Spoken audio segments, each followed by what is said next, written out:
Kasus penyebaran video panas mirip Gisela Anastasia kini memasuki babak baru setelah polisi telah menemukan penyebar dan memberikan status tersangka dan juga telah melakukan penahanan, maka polisi pun memanggil Gisela Anastasia untuk dimintai keterangan sebagai saksi atas kasus dua tersangka penyebaran video panas mirip Gisela Anastasia.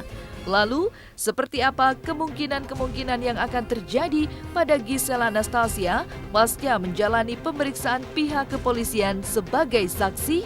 Seperti apa juga ahli dan pakar hukum pidana melihat perkembangan kasus video panas mirip Gisela Anastasia? Saksikan analisis tajam dan sangat mengejutkan mengenai kemungkinan-kemungkinan yang akan dihadapi oleh Gisela Anastasia. Selain itu, ketika Gisela Anastasia berulang tahun yang ke-30 pada tanggal 16 November 2020, Gisela turut berbagi kebahagiaannya di akun media sosial pribadinya. Lalu, seperti apa tanggapan pakar mikroekspresi atas sikap dan ekspresi Gisela Anastasia yang sedang berulang tahun dan juga di saat yang hampir bersamaan akan menjadi saksi atas penyebaran video panas mirip dirinya? Lalu, seperti apa tanggapan para selebriti seperti Selfie Kitty dan Fairuz Arafik atas penyebaran video panas mirip Gisela Anastasia yang sudah membuat resah masyarakat Indonesia? Saksikan selengkapnya hanya di Cumi Camp In Depth berikut ini. Hai Cumi Lovers, bersama Cumi Camp In Depth kami sajikan kabar lengkap, mendalam dan akurat dari narasumber terpercaya. Dan jangan lupa untuk like, subscribe dan juga share channel YouTube ini.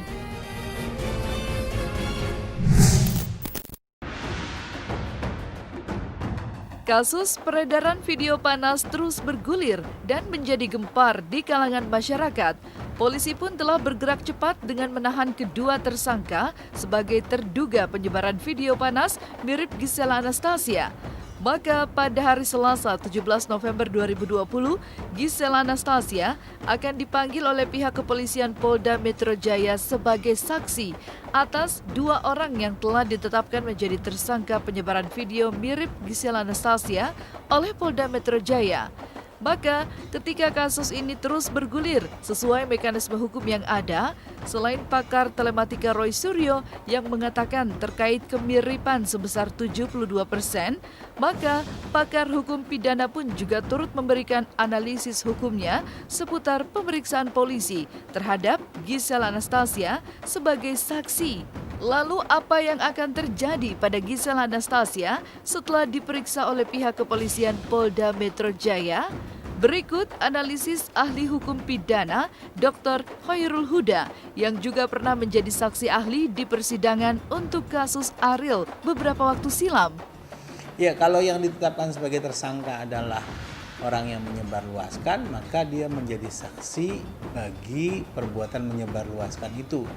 Cuman kan yang menjadi titik harus didalami oleh Polri adalah bahwa kalau apa yang saya baca di media sosial dan media massa, bahwa ini direkam oleh kamera ponsel yang bersangkutan.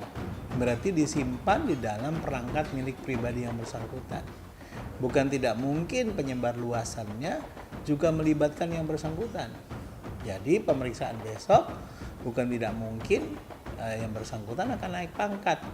Ya, begitu diperiksa ternyata punya kaitan dengan penyebar luasan itu, maka kemudian dia akan bisa jadi juga statusnya menjadi tersangka penyebar luasannya, katakanlah begitu. Walaupun secara yuridis normatif saya katakan tadi sebenarnya sudah layak juga ditetapkan sebagai tersangka kaitan dengan membuatnya, kan begitu. Besok kita akan memanggil seorang inisialnya GA ya sebagai saksi besok. Kita undang jam 10 datang ke sini untuk sebagai saksi menyangkut daripada dua tersangka ini. Handphone kedua tersangka kemarin sudah selesai keluar dari forensik, ya, ahli forensik untuk kita analisa lagi kembali. Ya, sebenarnya sedih sih, sedih berkali-kali lagi kan gitu.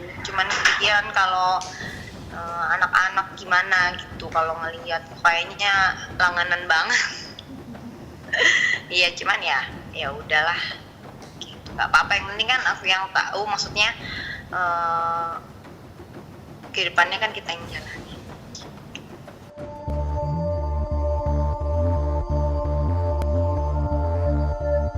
Sebagai ahli hukum pidana yang juga pernah memberikan keterangan sebagai saksi ahli di persidangan kasus Ariel beberapa waktu silam, maka Dr. Khairul Huda yang telah berpengalaman dan ahli di bidang hukum pidana pun turut memberikan pandangannya terhadap apa yang dialami oleh Gisela Anastasia yang menjadi saksi atas kasus 2 tersangka penyebaran video panas mirip Gisela Anastasia yang telah ditahan oleh Polda Metro Jaya.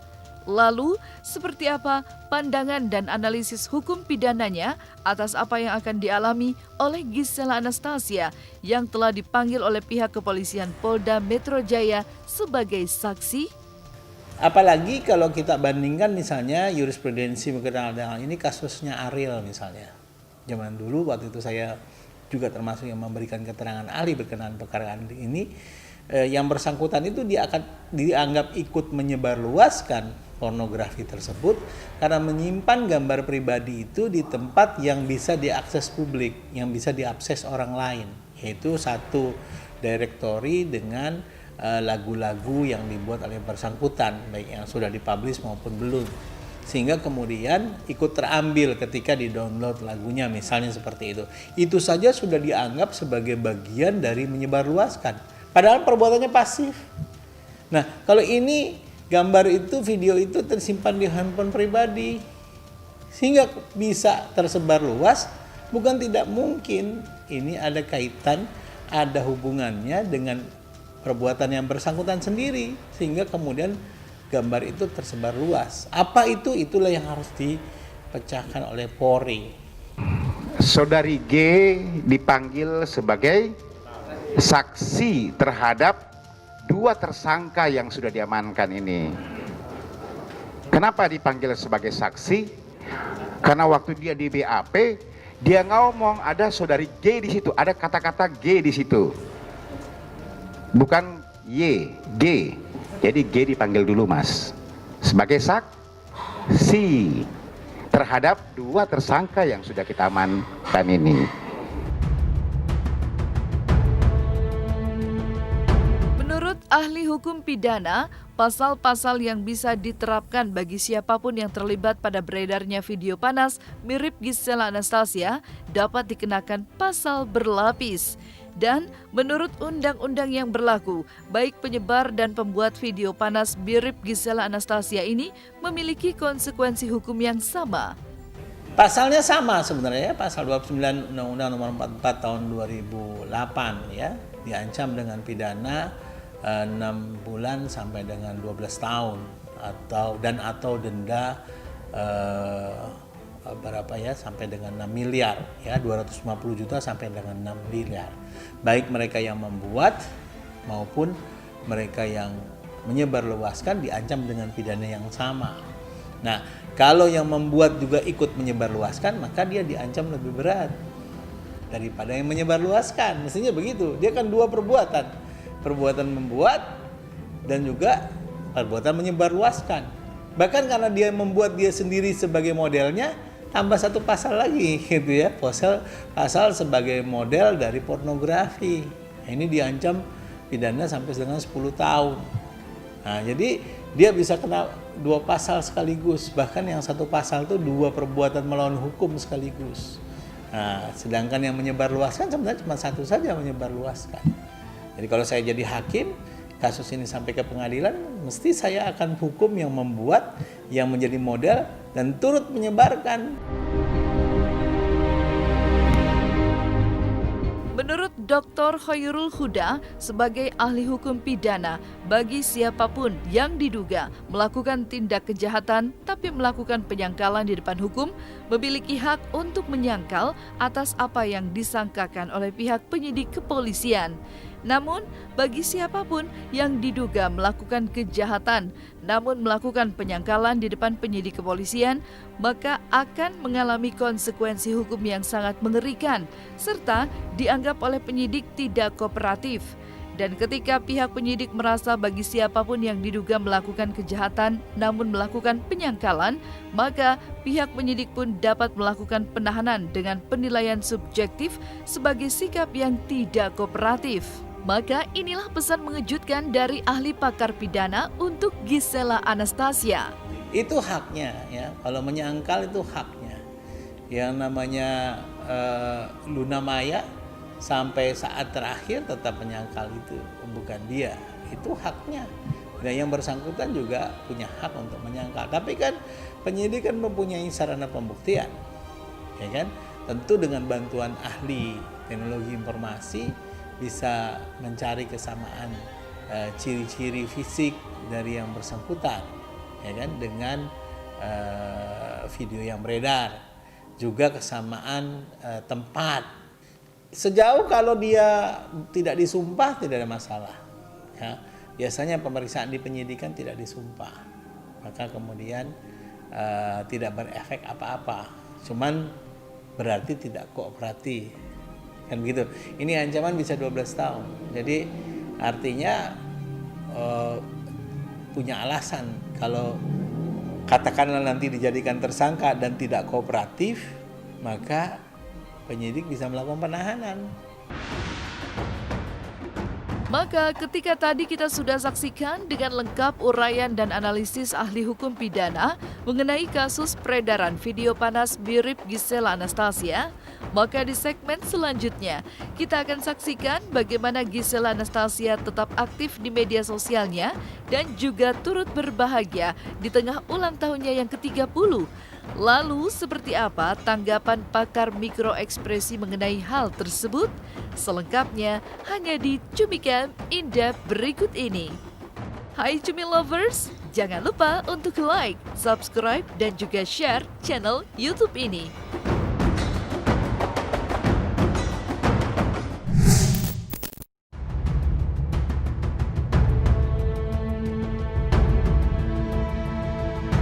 Nah, setelah tadi kita saksikan dan dengarkan bagaimana penjelasan dari pakar hukum pidana tentang kemungkinan-kemungkinan yang terjadi pasca Gisela Anastasia menjalani pemeriksaan di kepolisian sebagai saksi. Maka di segmen kali ini kita akan mendengarkan bagaimana analisis pakar ekspresi ketika Gisela Anastasia tetap aktif di media sosial, bahkan menunjukkan rasa bahagianya ketika Gisel berulang tahun yang ke-30. Lalu, seperti apa analisa pakar ekspresi melihat ekspresi Gisela Anastasia yang tetap aktif di media sosial menjelang dipanggil oleh pihak kepolisian pada tanggal 17 November 2020 ini? Oke, kalau kita bicara tentang apa yang dilakukan oleh Gisel, ya tetap dia dan anaknya tetap aktif di sosial media. Apa salahnya dengan itu? Saya melihatnya seperti itu. Misalnya ada dua kemungkinan kan, bahwa itu video mirip dia dan video dia misalnya gitu. Di antara dua ini itu tetap adalah dia tetap perlu melanjutkan hidup gitu loh. Dan pekerjaan dia adalah dari cara endorse, dari cara di sosial media tadi, aktivitas dan lain sebagainya. Dan kalau dia tidak melakukan itu, maka hidupnya kan berhenti di situ. Sementara ini lagi pandemi, semua orang lagi susah gitu loh. Ya kenapa juga mesti berhenti? Apakah itu dia benar, apakah dia bukan gitu? Nggak jadi masalah, jalan-jalan aja terus. Dan buat saya, kalau misal ininya banyak nih, runutannya banyak nih. Kalau misalnya ini misalnya dia, kemudian dia berhenti, orang akan menghujat. Orang akan bilang, nah kan benar, makanya stres gitu. Nah, kalau ini dia dan dia terus, orang juga akan menghujat. Gila, udah dia masih aja gila, ini orang benar-benar nggak cuek, tambeng dan sebagainya. Terus kalau misalnya ini bukan dia dan dia berhenti, orang malah jadi curiga. Ya kan, benar-benar nggak mungkin bukan dia gitu. Dan kalau ini bukan dia dan dia jalan terus, orang juga akan bilang bahwa, nah bukan dia, tapi kok cuek ya, kok ini ya nggak terpukul sama sekali ya, udah nggak punya perasaan ya dan sebagainya. Jadi karena empat kemungkinannya ini juga nggak ngaruh gitu. Kan sekali lagi saya selalu bilang maha benar netizen dengan segala firman-Nya gitu. Akhirnya ya udah, kalau saya jadi Gisel, saya jalan aja terus. Pakar mikroekspresi pun juga menjelaskan bahwa keputusan Gisela Anastasia untuk hadir sebagai saksi di Polda Metro Jaya tentu akan diputuskan dengan pertimbangan matang. Lalu, seperti apa juga analisa pakar mikroekspresi menilai salah satu penyebar video panas mirip Gisela Anastasia untuk menaikkan follower di akun media sosial si penyebar? Bisa saja dia datang gitu ya. Kalau misalnya gini, kalau saya strategi misalnya, saya bisa saja datang untuk menampilkan bahwa ini bukan saya, mencitrakan seperti itu. Tapi bisa juga saya tidak datang karena pengacara saya bilang nggak usah datang. Tergantung kata-kata pengacaranya sih kalau itu. Kalau apakah dia ngelak apa enggak, satu yang tahu pasti dia dan Tuhan. Oke, jadi kalau ditanya apakah motifnya itu untuk dibilang untuk menambah follower dan sebagainya, masuk akal bahwa itu salah satu alternatif motif. Ya, masuk akal. Saya katakan ya, saya garis bawahi satu masuk akal, tapi belum tentu seperti itu. Kan kita perlu pengembangan penyidikan kalau kita bicara kepolisian. Dan dalam pengembangan penyidikan, motif itu bisa berubah loh. Kalau kita bicara proses penyidikan, di awal misalnya tersangka itu bilang A, bisa jadi nanti di perjalanan jadinya B. Karena ada misalnya masukan dari yang lain, saksi yang lain, segala macam, akhirnya ngaku beda gitu. Jadi ini belum bisa kita yakini 100%. Nah, alternatif kemungkinan lain apa? Orang ini cuma orang suruhan. Bisa jadi seperti itu, yang itu dibuat motifnya seperti seolah-olah seperti tadi yang sebelumnya dibilang bahwa ini untuk nambah follower dan sebagainya. Nah, bagaimana kalau misalnya yang motif pertama tadi dianggap tepat, dia kalau bisa dibilang benar itu motifnya ketika memang istilah di masyarakat ini sudah nggak peduli apakah untuk naik itu dengan cara jalan sensasi atau prestasi, karena ini dicontohin banyak hal gitu loh. Banyak sekali orang-orang yang sudah tanda petik ngetop itu sebetulnya nggak punya prestasi, cuman karena sensasional kemudian naik. Dan selama cara ini masih terus digulirkan, digunakan, dan ditampilkan di masyarakat, yang terjadi akan diikutin orang. Setelah tadi kita saksikan bagaimana pakar mikroekspresi menjelaskan bagaimana Gisela Anastasia tetap aktif di media sosial ketika dirinya disebut-sebut mirip pada video panas yang beredar. Maka di segmen selanjutnya kita akan saksikan bagaimana para selebriti turut memberikan komentar atas kasus video panas mirip Gisela Anastasia yang membuat gempar masyarakat. Saksikan selengkapnya hanya di Cumikam In-Depth berikut ini.